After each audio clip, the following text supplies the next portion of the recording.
નમસ્કાર મિત્રો, સ્વાગત છે તમારું આપણી પોતાની યુટ્યુબ ચેનલ પેન્શન ગુજરાતમાં। તો મિત્રો, આજે આપણે એક અત્યંત મહત્વપૂર્ણ અને ગંભીર વિષય પર ચર્ચા કરવા જઈ રહ્યા છીએ, જે દેશભરના લાખો પેન્શનર્સને સીધી રીતે અસર કરે તેવો વિષય છે। મિત્રો, આ વિષય છે 8મા પગાર પંચના ટર્મ્સ ઓફ રેફરન્સમાં પેન્શનર્સ માટે કરવામાં આવેલા મોટા ફેરફાર। અને આ સમાચાર સાંભળીને દેશભરના કરોડો નિવૃત્ત કર્મચારીઓ ચિંતામાં આવી ગયા છે, કારણ કે આ નિર્ણય તેમના ભવિષ્યના આર્થિક જીવન સાથે સીધો સંબંધ ધરાવે છે। મિત્રો, આજના વિડીયોમાં આપણે વિગતવાર ચર્ચા કરીશું અને સમજીશું કે 8મા પગાર પંચના ટર્મ્સ ઓફ રેફરન્સમાં શું ફેરફાર કરવામાં આવ્યા છે, તેની પેન્શનર્સ પર શું અસર થશે, કર્મચારી સંગઠનો શું માંગ કરી રહ્યા છે અને આગળ શું થઈ શકે છે। પરંતુ મિત્રો, એ પહેલાં જો તમે અમારી ચેનલ પર હજુ સબસ્ક્રાઈબ નથી કરી તો જરૂરથી સબસ્ક્રાઈબ કરી લો અને બેલ આઇકન પણ દબાવી દો, જેથી પેન્શન અને સરકારી કર્મચારીઓને લગતી તમામ નવીનતમ માહિતી તમને સૌપ્રથમ મળી શકે। તો મિત્રો, સૌપ્રથમ આપણે સમજીશું કે પગાર પંચ શું છે અને તેનું મહત્ત્વ શું છે। તો મિત્રો, ભારત સરકાર દ્વારા દર 10 વર્ષે કેન્દ્રીય સરકારી કર્મચારીઓના વેતન, ભથ્થા અને પેન્શનની સમીક્ષા માટે પગાર પંચની રચના કરવામાં આવે છે।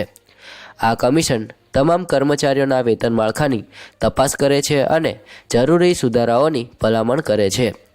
છેલ્લું 7મું પગાર પંચ 2016માં અમલમાં આવ્યું હતું અને હવે 8મું પગાર પંચ 1 જાન્યુઆરી 2026થી અમલમાં આવવાનું છે। મિત્રો, દરેક પગાર પંચની રચના થાય ત્યારે સરકાર તેના માટે ટર્મ્સ ઓફ રેફરન્સની જાહેરાત કરે છે। આ ટર્મ્સ ઓફ રેફરન્સ એટલે કે TOR એ એક પ્રકારની માર્ગદર્શિકા હોય છે, જેમાં સરકાર સ્પષ્ટ કરે છે કે પગાર પંચ કયા કયા મુદ્દાઓની સમીક્ષા કરશે। આમાં વર્તમાન કર્મચારીઓના પગાર, તેમના ભથ્થા, સુવિધાઓ, નિવૃત્તિ લાભો અને પેન્શનર્સના પેન્શન માળખા જેવા તમામ મહત્ત્વના મુદ્દાઓનો સમાવેશ થાય છે। આ TORમાં જે મુદ્દાઓ સામેલ હોય છે તે જ મુદ્દાઓ પર પગાર પંચ કામ કરે છે અને ભલામણો કરે છે। હવે મિત્રો, આપણે આગળ જોઈએ કે 2014માં બનાયેલા 7મા પગાર પંચના ટર્મ્સ ઓફ રેફરન્સમાં પેન્શનર્સ માટે શું જોગવાઈઓ હતી। તો મિત્રો, 7મા પગાર પંચના TORમાં સરકારે અત્યંત સ્પષ્ટપણે ઉલ્લેખ કર્યો હતો કે પગાર પંચ માત્ર વર્તમાન કર્મચારીઓના વેતન માળખાની જ સમીક્ષા નહીં કરે, પરંતુ પહેલાંથી નિવૃત્ત થયેલા તમામ પેન્શનર્સના પેન્શન માળખાની પણ સંપૂર્ણ સમીક્ષા કરશે। જાહેરનામામાં ખાસ ઉલ્લેખ કરવામાં આવ્યો હતો કે નિવૃત્ત કર્મચારીઓના પેન્શન અને અન્ય નિવૃત્તિ લાભોને નિયંત્રિત કરતા સિદ્ધાંતોની વિગતવાર તપાસ કરવામાં આવશે।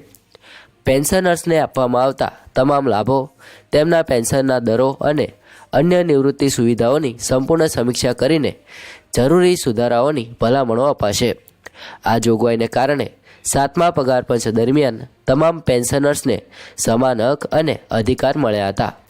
તેમના પેન્શનમાં યોગ્ય વધારો કરવામાં આવ્યો હતો અને વિવિધ કેટેગરીના પેન્શનર્સને તેમની સેવા અનુસાર લાભ આપવામાં આવ્યા હતા। મિત્રો, હવે આવીએ સૌથી મહત્ત્વના મુદ્દા પર। તો મિત્રો, તાજેતરમાં કેન્દ્રીય નાણાં મંત્રાલયના ખર્ચ વિભાગે 3 નવેમ્બર 2024ના રોજ 8મા પગાર પંચ માટેના ટર્મ્સ ઓફ રેફરન્સ જાહેર કર્યા હતા। આ TORનો અભ્યાસ કરવામાં આવ્યો ત્યારબાદ દેશભરના કર્મચારી સંગઠનો અને પેન્શનર્સને મોટો આઘાત લાગ્યો છે, કારણ કે 7મા પગાર પંચમાં જે મહત્ત્વપૂર્ણ જોગવાઈ હતી તે આ વખતે સંપૂર્ણપણે ગાયબ છે।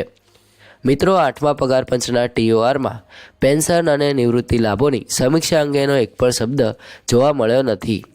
આખા દસ્તાવેજમાં ક્યાંય પણ નિવૃત્ત કર્મચારીઓના પેન્શન માળખાની સમીક્ષાનો ઉલ્લેખ નથી। આથી એકદમ સ્પષ્ટ થાય છે કે આ વખતે પગાર પંચની સમીક્ષા માત્ર હાલમાં ફરજ બજાવી રહેલા સક્રિય કર્મચારીઓ માટે જ રહેશે।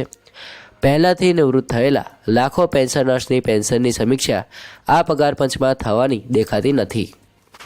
આ ફેરફારનો સીધો અર્થ એ થાય છે કે જે પેન્શનર્સ હાલમાં પેન્શન મેળવી રહ્યા છે તેમના પેન્શનમાં કોઈ પ્રકારનો સુધારો કે પુનર્ગઠન થવાનું નથી। તેમનું પેન્શન વર્તમાન દરે જ સ્થગિત રહેશે। 8મું પગાર પંચ અમલમાં આવ્યા પછી પણ તેમને જૂના દરે જ પેન્શન મળતું રહેશે, ભલે મોંઘવારી કેટલી પણ વધે કે આવક ખર્ચનો તફાવત કેટલો પણ વધી જાય।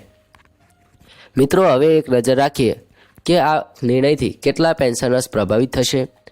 તો મિત્રો, all India defence employees federation, જે AIDEF તરીકે ઓળખાય છે, તેને સીધો આરોપ લગાવ્યો છે કે 8મા પગાર પંચના TORમાંથી દેશભરના લગભગ 69 લાખ નિવૃત્ત કર્મચારીઓને બહાર રાખવામાં આવ્યા છે. આ 69 લાખ પેન્શનર્સ એવા છે જેમણે વર્ષો સુધી દેશની સેવા કરી છે અને હવે તેમના નિવૃત્ત જીવનમાં પેન્શન પર નિર્ભર છે. મિત્રો, કેન્દ્રીય મંત્રી અશ્વિની વૈષ્ણવે એક નિવેદનમાં જણાવ્યું હતું કે 8મા પગાર પંચની ભલામણો 1 કરોડ કેન્દ્ર સરકારના કર્મચારીઓ તેમજ 69 લાખ પેન્શનર્સને આવરી લેશે, પરંતુ TORના વાસ્તવિક દસ્તાવેજોમાં પેન્શન સમીક્ષા અંગેના સ્પષ્ટ ઉલ્લેખના અભાવે હાલ પણ સ્થિતિ અસ્પષ્ટ જ રહી છે. આ અસ્પષ્ટતા પેન્શનર્સમાં વધુ ચિંતા અને નિરાશા ઊભી કરી રહી છે. મિત્રો, હવે સમજીએ કે આ નિર્ણયની અસર કયા પેન્શનર્સને વધુ થશે. તો મિત્રો, અત્યાર સુધી મળેલી માહિતી મુજબ 1 જાન્યુઆરી 2004 પહેલાં નોકરીમાં જોડાયેલા તમામ કર્મચારીઓ માટે જૂની પેન્શન યોજના, જે ઓલ્ડ પેન્શન સ્કીમ કહેવાય છે, તે લાગુ હતી. આ યોજના અંતર્ગત કર્મચારીઓને નિવૃત્તિ બાદ તેમના છેલ્લા મૂળ વેતનના 50% જેટલું પેન્શન મળે છે અને તે આજીવન મળતું રહે છે. આ પેન્શનમાં સમયાંતરે મહેંગાઈ ભથ્થાનો લાભ પણ મળે છે. 1 જાન્યુઆરી 2004 પછી નોકરીમાં જોડાયેલા કર્મચારીઓ માટે નવી પેન્શન યોજના એટલે કે નેશનલ પેન્શન સિસ્ટમ લાગુ કરવામાં આવી હતી.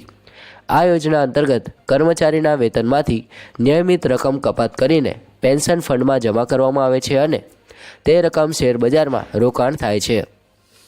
નિવૃત્તિ સમયે જે રકમ એકઠી થાય તેનો એક ભાગ એક સામટો મળે છે અને બાકીની રકમ એન્યુઇટીમાં રોકાય છે, જેમાંથી માસિક પેન્શન મળે છે. આ નિર્ણયથી સૌથી વધુ અસર જૂની પેન્શન યોજના હેઠળના નિવૃત્ત પેન્શનર્સને થશે. જો તેમના પેન્શન માળખાની સમીક્ષા નહીં થાય તો તેઓ આગામી વર્ષો સુધી તે જ પેન્શન રકમ પર જીવન ગુજારવું પડશે. ભલે મોંઘવારી કેટલી પણ વધે, દર વર્ષે મહેંગાઈ ભથ્થાનો લાભ તો મળશે, પરંતુ મૂળ પેન્શનમાં કોઈ સુધારો નહીં થાય. આ પરિસ્થિતિ ખાસ કરીને તે પેન્શનર્સ માટે ગંભીર છે જેમણે 10-15 વર્ષ પહેલાં નિવૃત્તિ લીધી છે અને તેમનું પેન્શન નક્કી થયું ત્યારથી જ હાલ સુધીમાં જીવનયાપનની કિંમત બમણી કે ત્રમણી થઈ ગઈ છે. મિત્રો, આ નિર્ણયની જાહેરાત થતાં જ દેશભરના કર્મચારી સંગઠનોમાં તીવ્ર નારાજગી જોવા મળી રહી છે. અનેક સંગઠનોએ સરકાર સામે કડક વિરોધ નોંધાવ્યો છે અને તાત્કાલિક સુધારો કરવાની માંગ જાહેર કરી છે. મિત્રો, ઓલ ઇન્ડિયા ડિફેન્સ એમ્પ્લોઈઝ ફેડરેશને સૌથી વધુ સક્રિય ભૂમિકા ભજવી છે. AIDEF એ 4 નવેમ્બર 2024ના રોજ કેન્દ્રીય નાણામંત્રી શ્રીમતી નિર્મલા સીતારમણને એક વિગતવાર પ્રતિનિધિત્વ પત્ર મોકલ્યો છે. આ પત્રમાં સંગઠને સ્પષ્ટપણે વિનંતી કરી છે કે 8મા પગાર પંચના ટર્મ્સ ઓફ રેફરન્સમાં તાત્કાલિક સુધારો કરીને 1 જાન્યુઆરી 2026ના પહેલાં નિવૃત્ત થયેલા કે પછી નિવૃત્ત થનારા તમામ પેન્શનર્સનો સમાવેશ કરવામાં આવે. સંગઠનનો દાવો છે કે દેશની સેવા કરનાર લાખો નિવૃત્ત કર્મચારીઓને આ રીતે એકાએક બહાર રાખવું અત્યંત દુર્ભાગ્યપૂર્ણ અને અન્યાયકારક છે. જે લોકોએ તેમની આખી જિંદગી દેશની સેવામાં સમર્પિત કરી, તેમના સાથે આવો વર્તાવ ન્યાયસંગત નથી. પેન્શનર્સ પણ દેશના નાગરિક છે અને તેઓ સન્માનજનક જીવન જીવવાના હકદાર છે. પત્રમાં AIDEF એ 2 અત્યંત મહત્વપૂર્ણ સૂચનો આપ્યા છે. પહેલું સૂચન એ છે કે દર 11 વર્ષે પેન્શનના કમ્પ્યુટેશન વેલ્યુ એટલે કે રૂપાંતરિત મૂલ્યને પુનઃસ્થાપિત કરવાની જોગવાઈ કરવી. એટલે કે દર 11 વર્ષે પેન્શનના કમ્પ્યુટેશન વેલ્યુ એટલે કે રૂપાંતરિત મૂલ્યને પુનઃસ્થાપિત કરવાની જોગવાઈ કરવી. ઘણા પેન્શનર્સે નિવૃત્તિ સમયે તેમના પેન્શનનો એક ભાગ કમ્પ્યુટ કરાવવાની એક સામટી રકમ લીધી હોય, પરંતુ તે રકમ ભરપાઈ કર્યા પછી તેમનું સંપૂર્ણ પેન્શન પુનઃસ્થાપિત થવું જોઈએ. આની જોગવાઈ નિયમિત ગાળામાં થવી જોઈએ. બીજું મહત્વનું સૂચન એ છે કે સંસદીય સ્થાયી સમિતિની ભલામણ અનુસાર નિવૃત્તિની તારીખ દર 5 વર્ષે પેન્શનમાં 5%નો સ્વયંસ્ફુરિત વધારો આપવો. આ વધારો મહેંગાઈ ભથ્થાથી અલગ હોવો જોઈએ. આ ભલામણ સંસદની સમિતિ પહેલાંથી જ નક્કી કરી ચૂકી છે, પરંતુ તેના પર હજુ સુધી અમલ થયો નથી. આ નિયમિત વધારાથી પેન્શનર્સનું જીવન ધોરણ સ્થિર રહેશે અને વધતી મોંઘવારીના ભારથી તેઓને છુટકારો મળશે. મિત્રો, સંગઠને સ્પષ્ટ કર્યું છે કે આ સૂચનો કોઈ નવા લાભની માંગ કરી રહ્યા નથી, પરંતુ